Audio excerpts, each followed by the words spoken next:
बोलो भारत माता के वंदे। ಯಾವತ್ತು ಕಲ್ಲೂರು ಗ್ರಾಮದ ಗ್ರಾಮ ಪಂಚಾಯತಿಯ ಪ್ರಥಮ ಪಂಚಾಯತ್ ಹಾಗೂ ಎಲ್ಲ ಸದಸ್ಯರನ್ನ ಮತ್ತು ಊರಿನ ನಾಯಕರನ್ನ ಮತ್ತು ದೇಶಭಕ್ತರನ್ನ ಎಲ್ಲರನ್ನೂ ಕೂಡ ಸೈನಿಕರನ್ನ ಮೊದಲಿಗೆ ಎಲ್ಲರಿಗೂ ಕೂಡ 79ನೇ ಸ್ವಾತಂತ್ರ್ಯೋತ್ಸವದ ಶುಭಾಶಯಗಳು.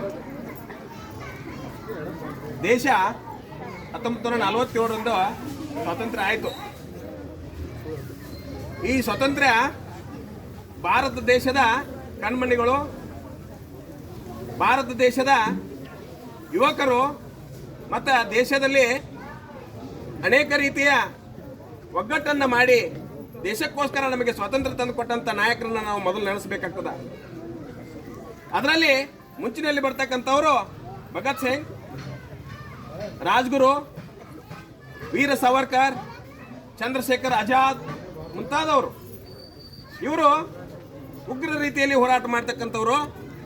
ಇನ್ನು ಶಾಂತ ರೀತಿಯಿಂದ ಹೋರಾಟ ಮಾಡ್ತಕ್ಕಂಥವ್ರು ಮಹಾತ್ಮ ಗಾಂಧೀಜಿ ಅವರು, ಅವ್ರದ್ದೊಂದು ಸಂಘಿತ್ತು. ಹೀಗೆ ಎಲ್ಲರೂ ಕೂಡಿ ನಮ್ಮ ದೇಶಕ್ಕೆ ಸ್ವಾತಂತ್ರ್ಯ ತಂದು ಕೊಟ್ಟರು.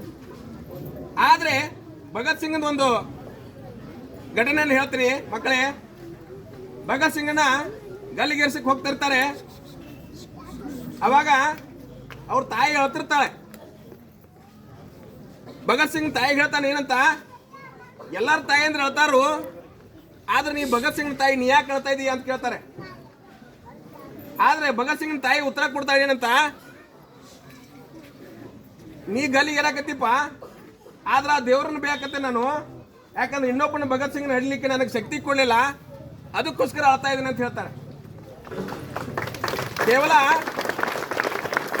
ಇಂಥ ನಾಯಕರನ್ನಷ್ಟೇ ಅಲ್ಲದ ನಿನ್ನದಲ್ಲದೆ ಅಂತ ನಾಯಕರಿಗೆ ಜನ್ಮ ಕೊಟ್ಟಂತ ತಾಯಂದ್ರನ್ನು ಕೂಡ ನಾವು ಇವತ್ತು ನೆನೆಸಬೇಕಾಗ್ತದ.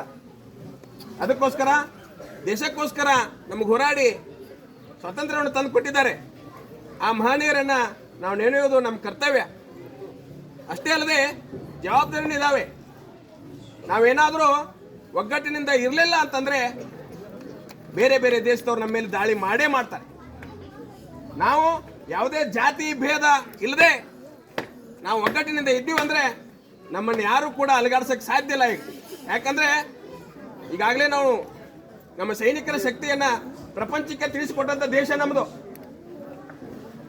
ಅದಕ್ಕೋಸ್ಕರ ನಾವೆಲ್ಲರೂ ಒಂದೇ ಅನ್ನುವಂಥ ಭಾವನೆಯನ್ನು ಇಟ್ಕೊಂಡು ದೇಶವನ್ನು ರಕ್ಷಣೆ ಮಾಡುವಂಥ ಗುಣಗಳನ್ನು ನಮ್ಮ ಮಕ್ಕಳಲ್ಲಿ ಕೂಡ ಬೆಳೆಸೋಣ ಅಂತ ಹೇಳಿ ಇಲ್ಲಿವರೆಗೂ ನನಗೆ ಒಂದೆರಡು ಮಾತುಗಳನ್ನು ಹೇಳಲಿಕ್ಕೆ ಅವಕಾಶ ಮಾಡಿಕೊಂಡಂತ ಎಲ್ಲರಿಗೂ ಕೂಡ ವಂದಿಸಿ ನನ್ನ ಮಾತುಗಳನ್ನು ಮುಗಿಸುತ್ತೇನೆ.